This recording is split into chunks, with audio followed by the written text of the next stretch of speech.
Terima kasih untuk Anda yang masih bergabung bersama dengan kami dan di segmen ini kita akan review bagaimana jalannya perdagangan di sepanjang hari ini dan kami ingatkan kembali Anda masih bisa berpartisipasi di WhatsApp interaktif kami di 0812 di 8788 di 3723 seperti yang tertera di layar televisi Anda nantinya. Dan saat ini kami sudah terhubung melalui Zoom bersama dengan Bapak Muhammad Syahrizanas selaku Equity Sales NH Korindo Sekuritas. Kita akan langsung sapa saja Pak Syahri, selamat sore, apa kabar Pak? Halo, selamat sore Mas Devi. Baik kabarnya. Terima kasih Pak Syahri sudah meluangkan waktu di IDX Channel. Ini di perdagangan di 2 hari terakhir ini Pak jelang pergantian tahun di 2023. Secara teknikal hari ini indeks harga saham gabungan berhasil menembus di 7.300-an. 73 masih terus bertahan sampai sejauh ini. Kita harapkan beberapa menit ke depan jelang penutupan level ini mampu dipertahankan. Bagaimana analisis Anda, terutama dari sisi teknikal, pola yang terjadi kemudian indeks harga saham gabungan sudah menembus level resisten di atas 7.300? Iya, kalau kita lihat pergerakan secara teknikal yang David ya, kalau IHSG ini memang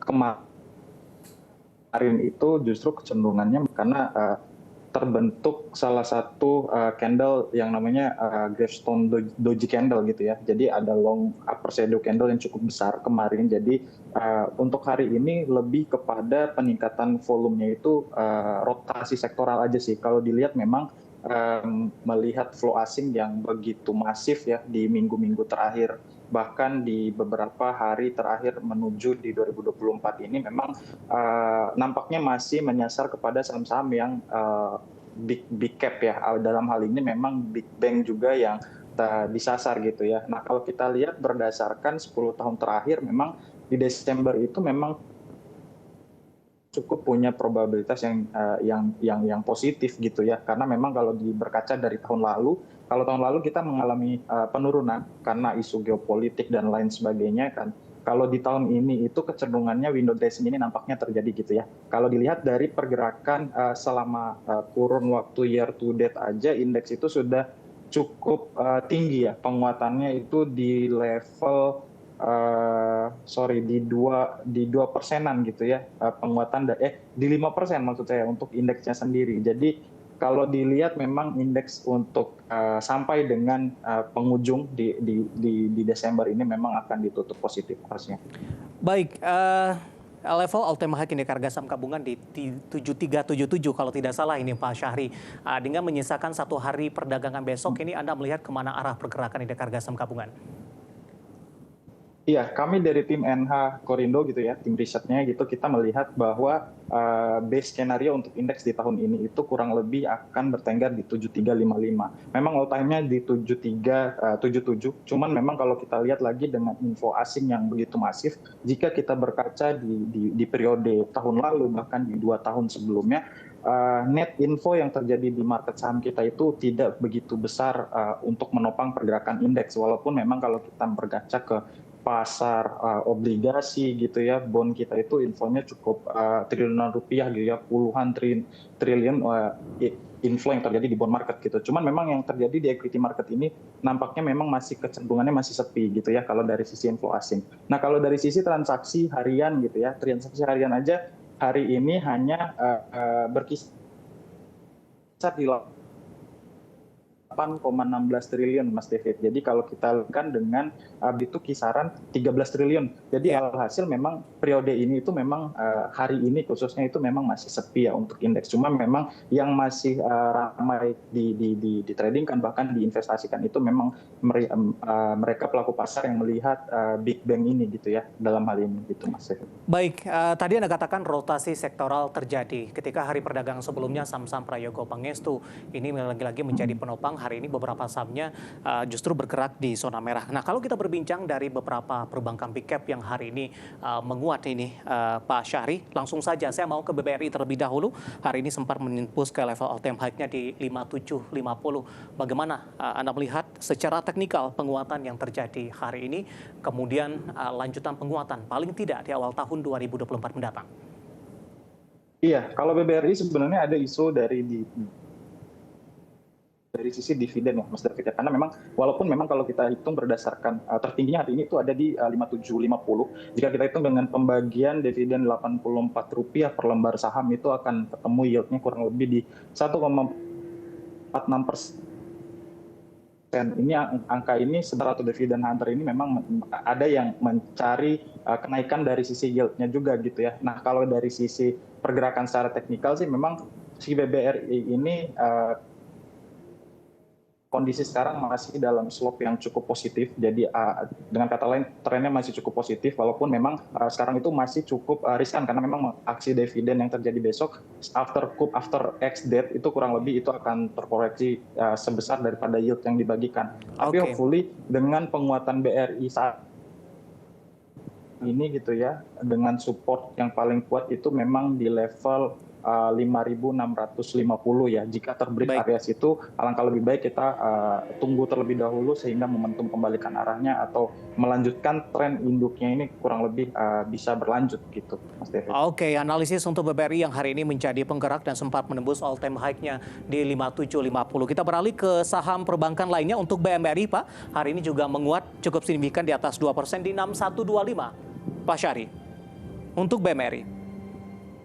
Ya, kalau BMRI sendiri secara pergerakan memang dilihat dari periode tahun ini aja sebenarnya range pergerakan dia itu di lowest 5.500 sampai dengan high 6.200. Pergerakan hari ini 6125, jika dia akan menyusul BRI yang mencatatkan all time high harusnya 6.200 bisa teruji ya besok untuk pergerakan dari sisi BMRI-nya sendiri. Jadi potensi untuk hari ini untuk yang sudah punya posisi di BMRI harusnya hold ya untuk pergerakan saat ini.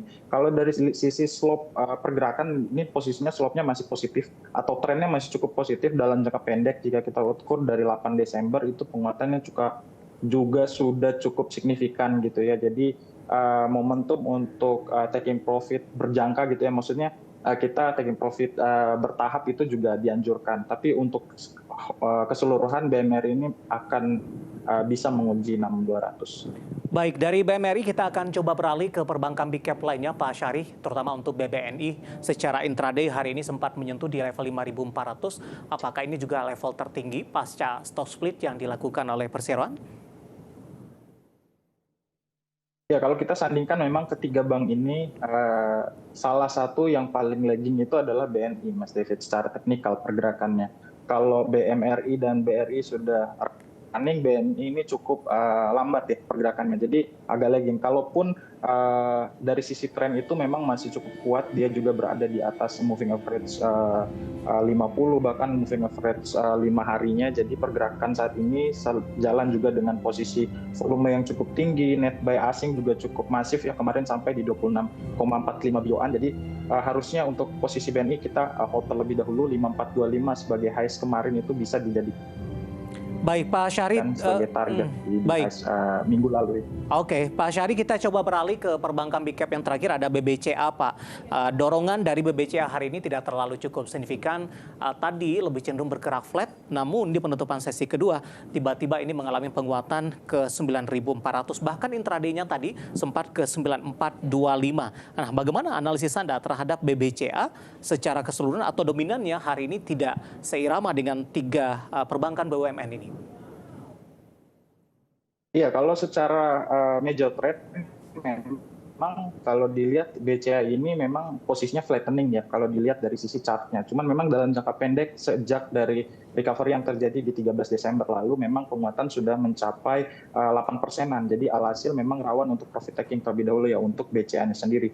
Cuma memang dengan weighted dia yang cukup besar di indeks gitu ya, peringkat kedua di market cap dan weighted-nya juga besar, harusnya level support yang paling wajar dulu untuk BCA itu kurang lebih di 9350 sampai dengan level 9300 psikologisnya. Target harus paling tidak di 9450 terlebih dahulu untuk BCA-nya. Baik, secara keseluruhan Pak Syahri, bagaimana outlook Anda terkait juga dengan perbankan big cap ini, terutama di 2024 mendatang? Suku bunga acuan dari The Fed diperkirakan akan dipangkas dan mungkin saja nanti juga Bank Indonesia akan mengikuti. Seberapa besar pengaruh ke depannya, kemudian juga bagaimana melihat dari sisi keoptimisan investor sampai sejauh ini? Iya, kalau dilihat ya dari keseluruhan perbankan itu memang kondisinya kami dari tim riset juga, tim riset NH Korindo melihat banking ini masih bisa diandalkan gitu ya di tahun 2024, di mana top sektor kita itu ada di banking dan telco, kemudian consumer.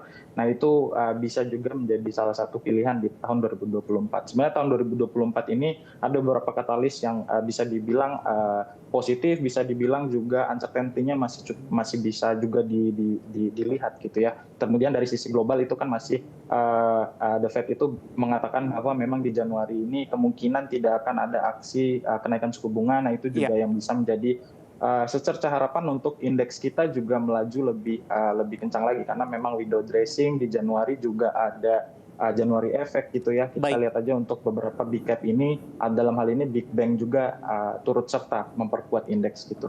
Baik Pak Syahri, pembahasan kita menarik Pak, tapi saya akan hold terlebih dahulu. Saya akan coba sampaikan updatean penutupan perdagangan di sesi kedua hari ini dan juga beberapa informasi grafis lainnya yang berhasil dihimpun oleh tim redaksi kami. Dan pemirsa, langsung saja kita akan coba lihat bagaimana posisi penutupan indeks harga saham gabungan di sesi kedua hari ini. Tampaknya masih kokoh berada di zona hijau, penguatan cukup signifikan di 0,80% dan ditutup di level 7.303,888. Secara intraday, hari ini sempat menyentuh ke level tertingginya di 7.308,205, hanya berbeda beberapa poin saja dengan level penutupan di sesi kedua hari ini. Langsung saja kita ke grafis yang pertama, pemirsa, kita akan coba lihat updatean penutupan beberapa indeks lainnya. Dapat Anda saksikan juga grafis di layar televisi Anda. MNC 36 mengalami penguatan cukup signifikan di 1,07%. Jakarta Islamic Index juga menguat di 0,82%, LQ45 menguat di 0,96%. Kemudian kita beralih ke grafis selanjutnya, rotasi pergerakan sektoral di penutupan sesi kedua hari ini. Properti memimpin penguatan di 2,21%, konsumsi primer juga menguat di 1,32%. Transportasi dan logistik hari ini berbalik arah dengan mengalami pelemahan di 0,67%, sementara teknologi juga tertekan di 0,14%. Next, kita beralih ke grafis selanjutnya. Kita akan coba lihat saham-saham yang menjadi penopang penguatan indeks harga saham gabungan. Tampaknya didominasi oleh saham-saham perbankan big cap dan sebelumnya sempat kita ulas pemirsa. Yang pertama ada BBRI, ditutup menguat di 5725, BMRI juga menguat di 6125. Avia dari grup Tanoko ini juga menguat di 545, BBNI juga menguat ke 5350. Kita beralih ke grafis selanjutnya, saham-saham yang hari ini mengalami koreksi yang cukup dalam. Ada Aman Mineral tertekan ke 6360, BRPT juga melemah ke 1375, TCPI tertekan ke 7.200, dan DOH ditutup melemah di Rp83 per sahamnya. Itu dia updatean penutupan perdagangan di sesi kedua hari ini dan semoga bisa menjadi referensi untuk Anda, terutama dalam menghadapi perdagangan esok hari terakhir perdagangan di 2023. Kita akan jeda kembali dan tetap di tempat Anda karena setelah ini kita akan coba lihat saham-saham pilihan apa saja yang direkomendasikan. Dan pemirsa, kami akan segera kembali sesaat lagi.